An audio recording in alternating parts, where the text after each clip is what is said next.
Hello friends, आज हम C plus plus के अंदर पढ़ेंगे कि आप कांस्टेंट सी प्लस के अंदर कैसे डिफाइन करते हो। और कांस्टेंट्स, आपके जो कांस्टेंट्स होते हैं वो क्या होते हैं। जो आपके कांस्टेंट्स होते हैं वो रिफर्स करते हैं आपकी फिक्स वैल्यू पे। That means you can not alter that literal, यानी कि आप उस वैल्यू को आप ऑल्टर नहीं करते हो।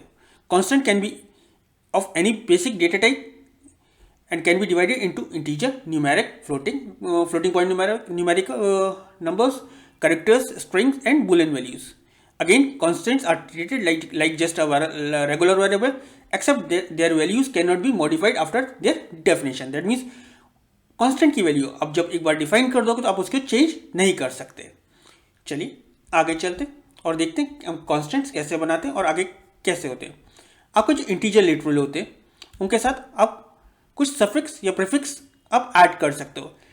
Integer literal can be defined as decimal, octal or hexadecimal constant.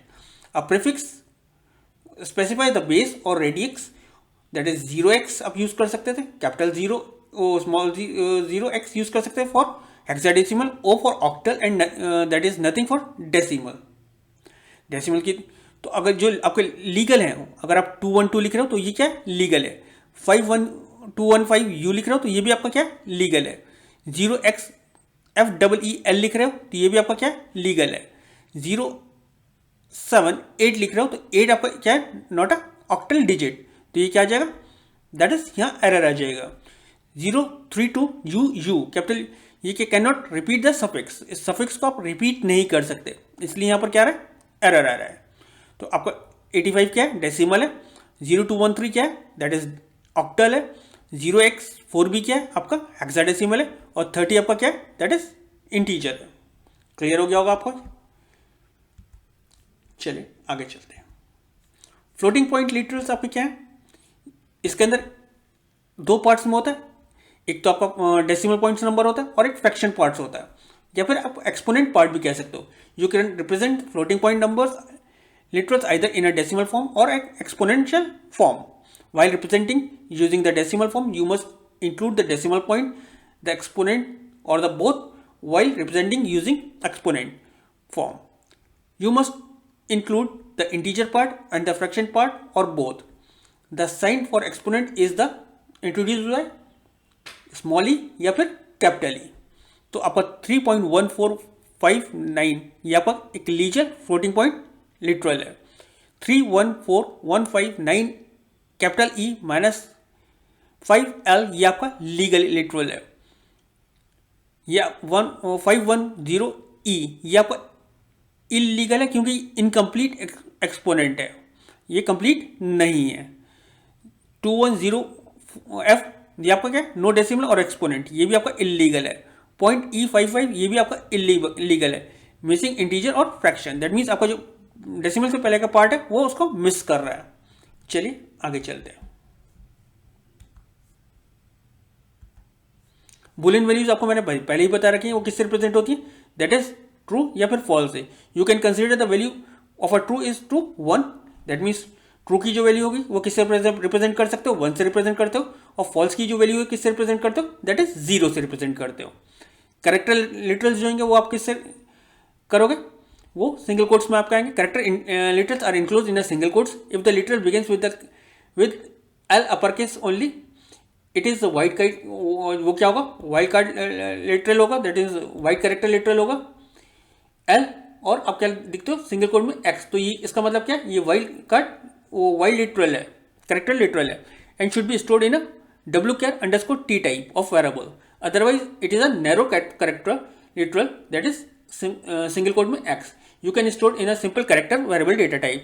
The character literal can be plain character or an escape sequence. अब escape sequence क्या होती है, अब जैसे आप \t यूज करते हो, ये किसके लिए यूज होता है, टैब के लिए होता है।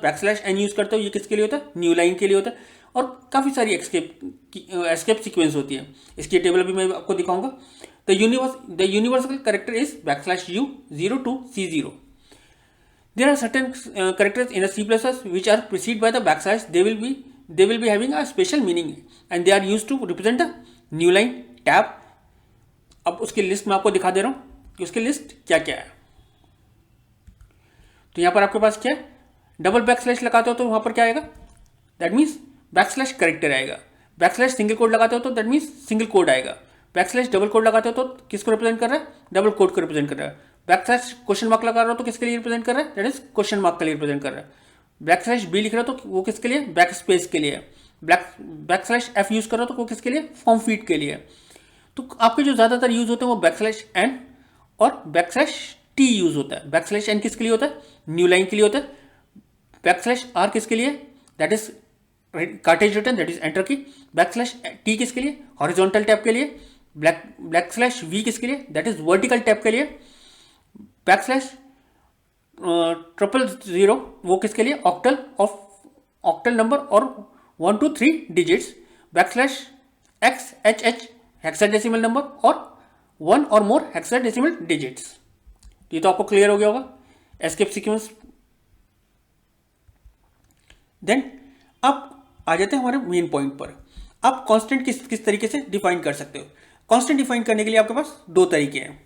एक या तो फिर आप मैक्रो यूज कर लो, दैट इज हैश डिफाइन, और वेरिएबल का नाम और उसकी वैल्यू दे दो। सपोज ए की वैल्यू मैंने 15 दे दी, तो ये कांस्टेंट डिफाइन हो गया जिसका नाम होगा ए और उसकी वैल्यू क्या हो जाएगी? दैट इज 15 हो जाएगी। दूसरा तरीका ये है कि आप लिखो कांस्टेंट कीवर्ड यूज कर लो और अपना वेरिएबल कांस्टेंट कीवर्ड यूज कर लो और इसका वेरिएबल डिफाइन कर दो। तो एक प्रोग्राम आपको मैंने नेम उसके थ्रू बता दिया, हैश डिफाइन के थ्रू, एक मैं कांस्टेंट के थ्रू बता दूंगा। तो दो तरीके से आप कांस्टेंट सी प्लस प्लस के अंदर डिफाइन कर सकते हो, एक हैश डिफाइन के थ्रू और एक कांस्टेंट कीवर्ड के थ्रू। हैश डिफाइन को प्री प्रोसेसर डायरेक्टिव भी बोलते हो। चलिए मैं आपको इन प्रोग्राम्स को दिखा देता हूँ और मैं ओपन कर लेता हूँ अपना कोड ब्लॉक।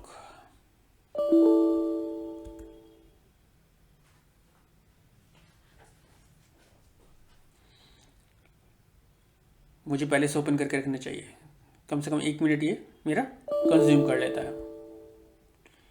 रिकॉर्डिंग का 1 मिनट वेस्ट जाता है हमारा।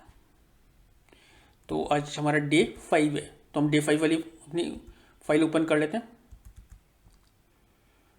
डिफाइन वाला मैं ओपन कर ले रहा हूँ पहले, जो मैं भी आपको दिखा रहा हूँ। तो यहाँ हमने क्या कर रखा है? लेंथ की वैल्यू 10 कर दी, विड्थ की वैल्यू 10 कर दी। न्यू लाइन हमने जहाँ लिखा है दैट मीन्स उसको हमने रिप्रेजेंट करा backslash N, that means new line हमारा कांस्टेंट क्या हो गया? जहाँ भी हम न्यू लाइन लिखेंगे तो उसका मतलब क्या है? Backslash n. तो हमने क्या लिखा? एरिया, इंट एरिया एक वेरिएबल ले लिया, area equals to length multiply by breadth और एरिया की वैल्यू प्रिंट कर दी और उसके बाद हमने न्यू लाइन प्रिंट करा दिया। चलिए इस प्रोग्राम को एग्जीक्यूट करते हैं। Build and run. तो हमारा दैट इज वैल्यू क्या थी? That is 10 multiply by 15, that is 150 out का आउटपुट आ गया। ये तो आपको क्लियर हो गया होगा।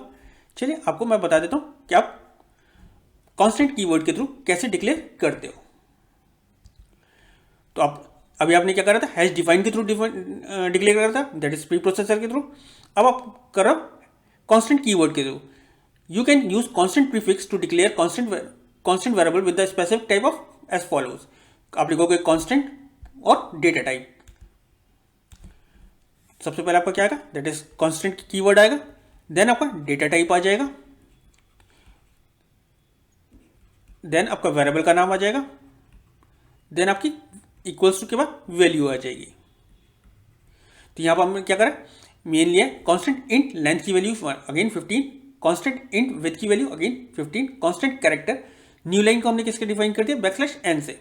Int area, area equals to length multiply by width और आप एरिया को प्रिंट करा दे रहे हो। आपने देखा था जब मैं हैश डिफाइन यूज कर रहा था तो मैं किसके ऊपर लिख रहा था? मेन से ऊपर लिख रहा था। लेकिन आप कांस्टेंट कीवर्ड यूज करोगे तो आप मेन के अंदर लिख सकते हो और इस मेन से ऊपर भी लिख सकते हो और मेन के अंदर भी लिख सकते हो। चलिए इस प्रोग्राम को भी एग्जीक्यूट कर देख लेते हैं। तो इस प्रोग्राम को ओपन कर लेते हैं।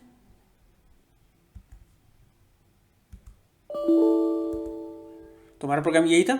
इस प्रोग्राम को एग्जीक्यूट करते हैं। इसका भी आउटपुट आपका क्या आना चाहिए? दैट इज 150 आना चाहिए। देखिए 150 प्रिंट करने के बाद वो एक न्यू लाइन छोड़ दे रहा है जो आपने यहां पर डिफाइन कर रखी है। आपको क्लियर हो गया होगा।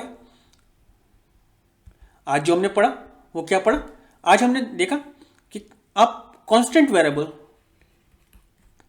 कैसे डिफाइन करते हो और कांस्टेंट वेरिएबल क्या होते हैं C++ के अंदर।